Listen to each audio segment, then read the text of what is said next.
Hello everyone, welcome back to kitchen and rangoli. ఈ రోజు వీడియోలో హోమ్మేడ్ చికెన్ మసాలా పౌడర్ని చేసి చూపించబోతున్నాను. నేను చెప్పినట్లుగా ఈ హోమ్మేడ్ చికెన్ మసాలా పౌడర్ని ఇంట్లోనే తయారు చేసుకుని మీరు చేసుకున్న చికెన్ రెసిపీస్లో ఈ మసాలా వేస్ట్ చేసుకున్నారంటే కనుక మీకే డిఫరెన్స్ అనేది తెలుస్తుంది.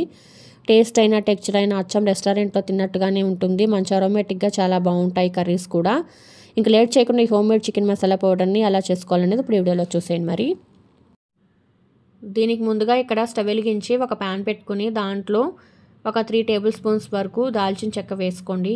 దాల్చిన చెక్క వెయిట్లో వచ్చేసి 12 గ్రామ్స్ అండి. వీటిని ఇలా చిన్న చిన్న ముక్కల్లా కట్ చేసుకుని వేసుకోండి. అలాగే ఒక 1.5 టేబుల్ స్పూన్ వరకు లవంగాలు వేసుకోండి. ఇవి వెయిట్లో వచ్చేసి 8 గ్రామ్స్ అండి. అలాగే ఒక టేబుల్ స్పూన్ వరకు యాలకులు వేసుకోండి. యాలకులు ఒక 15 to 20 ఉంటాయండి. అలా వచ్చేంత వరకు వేసుకోండి. అలాగే ఒక 8 నుంచి 10 స్టార్ అనాసి వేసుకోండి. అలాగే జాపత్రి ఒకటి వేసుకోండి. అలాగే 3 బిర్యానీ ఆకులు వేసుకోండి. అలాగే స్టోన్ ఫ్లవర్ అని ఉంటుంది కదా, దాన్ని ఒకటి వేసుకోండి, సరిపోతుంది. ఒక పువ్వు అయితే కరెక్ట్గా సరిపోతుంది.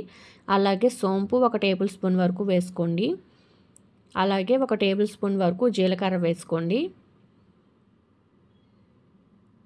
అలాగే ఒక పావు టీ స్పూన్ వరకు మెంతులు వేసుకోండి. మెంతులు మరీ ఎక్కువ వేసుకొని అవసరం లేదండి. ఒక 1/4 టీ స్పూన్ వరకు వేసుకుంటే సరిపోతుంది. అలాగే ఒక టేబుల్ స్పూన్ వరకు నల్ల మిరియాలు వేసుకోండి.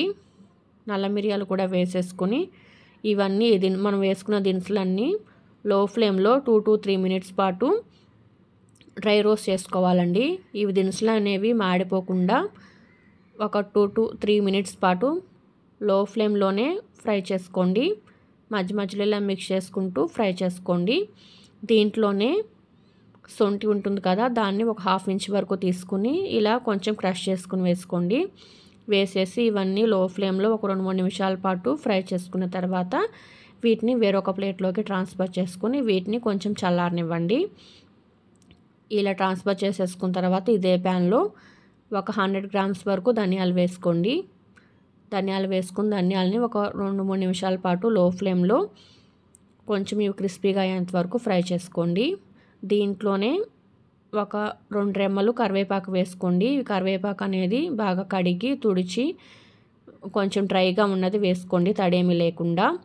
అలాగే దీంట్లో ఒక టేబుల్ స్పూన్ వరకు గసగసాలు కూడా వేసుకోండి. వేసుకుని ఇవన్నీ ఒక నిమిషం పాటు ఇలా ఫ్రై చేసుకోండి లో ఫ్లేమ్లో. దీంట్లోనే ఒక 15 నుంచి 20 జీడిపప్పులు కూడా వేసుకోండి. జీడిపప్పులు ఈ మసాలాలో చాలా టేస్ట్ అనేది చాలా బాగుంటాయండి. వేసుకుని ఇవన్నీ లో ఫ్లేమ్లో దినుసులు అనేవి మాడిపోకుండా ఒక 2-3 నిమిషాల పాటు కొంచెం క్రిస్పీగా అయ్యేంత వరకు ఫ్రై చేసుకోండి. ఈ కరివేపాకు ఇవన్నీ కూడా క్రిస్పీగా అవ్వాలి. అలా అయ్యేంత వరకు ఫ్రై చేసుకున్న తర్వాత ఈ దినుసులన్నీ ఒక ప్లేట్లో వేసేసుకుని వీటిని చల్లారనివ్వండి. ఇవి చల్లారిన తర్వాత పొడిగా ఉన్న మిక్సీ జార్లోకి మనం ఫ్రై చేసుకున్న ఈ దినుసులన్నీ కూడా వేసేసుకుని ఫైన్గా పౌడర్ చేసుకోండి, సరిపోతుంది. అంతేనండి, మనకి చికెన్ మసాలా పౌడర్ అనేది రెడీ అయింది. ఈ చికెన్ మసాలా పౌడర్ని ఇలా రెడీ చేసుకున్న తర్వాత దీన్ని ఒక ప్లేట్లోకి వేసుకుని కొంచెం చల్లారనివ్వండి. కొంచెం ఆరిన తర్వాత ఎయిటెడ్గా ఉండే గ్లాస్ జార్లో స్టోర్ చేసుకున్నారంటే 6 months నుంచి 1 year పాటు ఫ్రెష్గా ఉంటుంది. స్మెల్ అనేది బయటికి పోకుండా మంచి ఫ్రెష్గా ఉండాలంటే కనుక ఎయిటెడ్గా ఉండే గ్లాస్ జార్లో పెట్టుకుని ఫ్రిడ్జ్లో స్టోర్ చేసుకున్నారంటే 1 year పాటు ఫ్రెష్గా ఉంటుంది. ఇలా చేసుకునే చికెన్ మసాలాని మీరు చేసుకునే చికెన్ రెసిపీస్లో వేసుకున్నా కూడా టేస్ట్ అనేది చాలా బాగా కుదురుతాయి.